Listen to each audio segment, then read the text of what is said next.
Hi BookTube, welcome back to the BookTubePrize channel. My name is Robert, and today I'm introducing to you 6 new acquisitions for next year's BookTube Prize in the fiction category. All 6 of these books were sent to me recently in a huge box from Knopf publishers, so they're all from the same publisher. The first one is called Klara and the Sun by Kazuo Ishiguro. From the best-selling author of Never Let Me Go and The Remains of the Day, a stunning new novel, his first since winning the Nobel Prize in Literature, about the wondrous, mysterious nature of the human heart. From her place in the store, Klara, an artificial friend with outstanding observational qualities, watches carefully the behavior of those who come in to browse, and of those who pass in the street outside.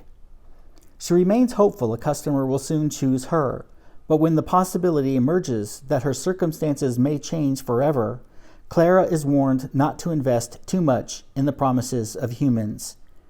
In Klara and the Sun, Kazuo Ishiguro looks at our rapidly changing modern world through the eyes of an unforgettable narrator to explore a fundamental question: what does it mean to love?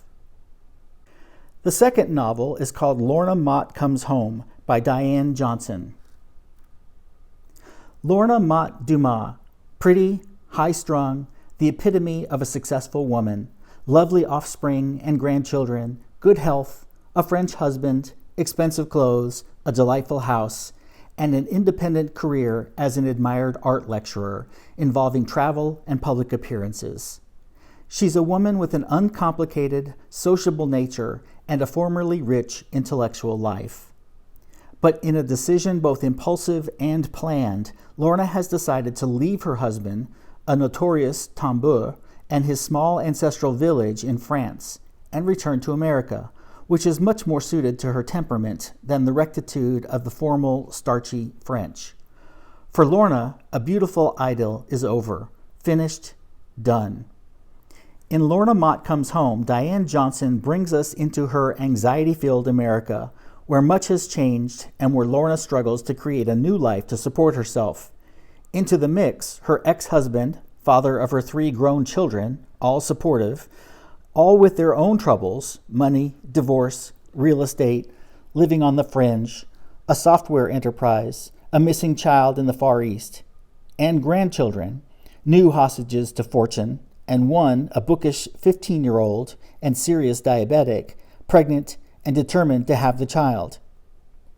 In the midst of a large cast, the precarious balance of comedy and tragedy, happiness and anxiety, contentment and striving, generosity and greed, love and sex, Diane Johnson, our Edith Wharton of Americans Abroad, comes home to America to irresistibly portray, with the lightest of touches, the way we live now. The third novel is called Great Circle by Maggie Shipstead. An unforgettable, mesmerizing new novel from one of the most exuberantly gifted novelists of her generation, Great Circle ranges from Prohibition-era Montana to the wilds of Alaska, to wartime London, to modern Los Angeles, in an epic tale of 2 extraordinary women whose fates collide across geographies and centuries. After being rescued as infants from a sinking ocean liner in 1914, Marion and Jamie Graves are raised by their dissolute uncle in Missoula, Montana. There, after encountering a pair of barnstorming pilots passing through town in beat-up biplanes, Marion commences her lifelong love affair with flight.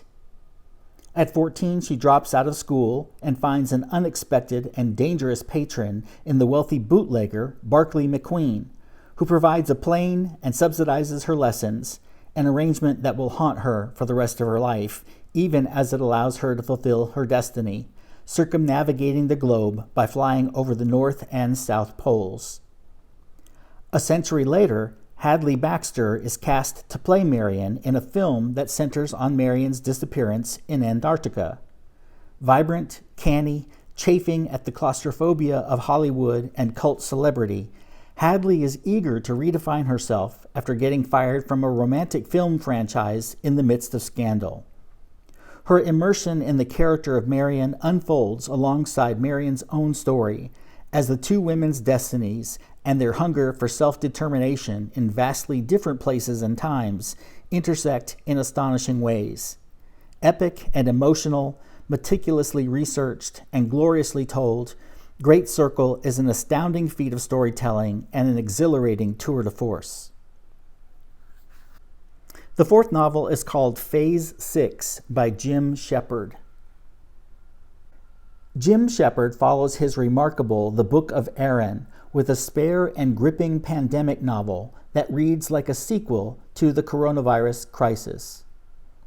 In a tiny settlement on the west coast of Greenland, 11-year-old Alec and his best friend Malik are frequent trespassers on a nearby mining site exposed to long-buried, now-thawing permafrost. What they pick up there and carry back to their settlement is more deadly than anyone could have imagined. Shepard's harrowing and deeply moving story follows Alec, one of the few survivors of the initial outbreak, through his identification as the likely index patient and his radical isolation. We also meet two Epidemic Intelligence Service investigators dispatched from the CDC, Janine, an epidemiologist and the daughter of Algerian immigrants, and Dennis, an MD and lab wonk. As they attempt to head off the cataclysm, Janine moves from the hospital in Greenland, where the first patients were reported, to a level 4 high-security facility in the Rocky Mountains. And she does what she can to sustain Alec, who shoulders both a crushing guilt for what he may have done and the hopes of a world searching for answers. Phase 6 reminds us of the crucial bonds that form in the midst of catastrophe, as a child and several hyper-educated adults learn what it means to provide adequate support for those they love. Written before the outbreak of COVID-19, it's both a chamber piece of multiple intimate perspectives and a more omniscient, startlingly prescient glimpse into the megastructures, political, cultural, and biological, that inform such a disaster. The fifth novel is called What Strange Paradise by Omar El Akkad. More bodies have washed up on the shores of a small island. Another overfilled, ill-equipped, dilapidated ship has sunk under the weight of its too many passengers, Syrians, Ethiopians, Egyptians, Lebanese, Palestinians, all of them desperate to escape untenable lives back in their homelands. But miraculously, someone has survived the passage. 9-year-old Amir, a Syrian boy who is soon rescued by Vanna. Vanna is a teenage girl who, despite being native to the island, experiences her own sense of homelessness in a place and among people she has come to disdain. And though Vanna and Amir are complete strangers, though they don't speak a common language, Vanna is determined to do whatever it takes to save the boy. In alternating chapters, we learn about Amir's life and how he came to be on the boat, and we follow him and Vanna as they make their way towards safety. What Strange Paradise is the story of two children navigating a hostile world, but it's also a story of empathy and indifference, of hope and despair, and about the way each of those things can blind us to reality. And the sixth novel is called Wayward by Dana Spiotta. From acclaimed National Book Award finalist Dana Spiotta, a moving, funny, wholly engrossing new novel about mothers and daughters and one woman's midlife reckoning. On the heels of the election of 2016, Samantha Raymond's life begins to come apart.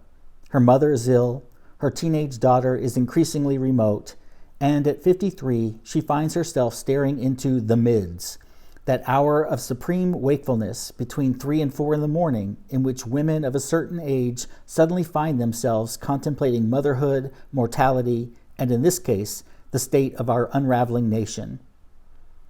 When she falls in love with a beautiful, decrepit house in a hardscrabble neighborhood of Syracuse, she buys it on a whim and flees her suburban life, and her family, as she grapples with how to be a wife, a mother, and a daughter in a country that is coming apart at the seams. Dana Spiotta's Wayward is an unforgettable novel about the female body, about female complexity and difficulty. Probing and provocative, brainy and sensual, it's a testament to our weird, off-kilter America, to reforms and resistance and utopian wishes, and to the beauty of ruins. A tremendous new work from one of the most gifted writers of her generation. Okay, so that's 6 new novels, all out from Knopf, that are entered into the 2022 BookTube Prize in the fiction category. I'll be back with another of these introduction videos in a few days.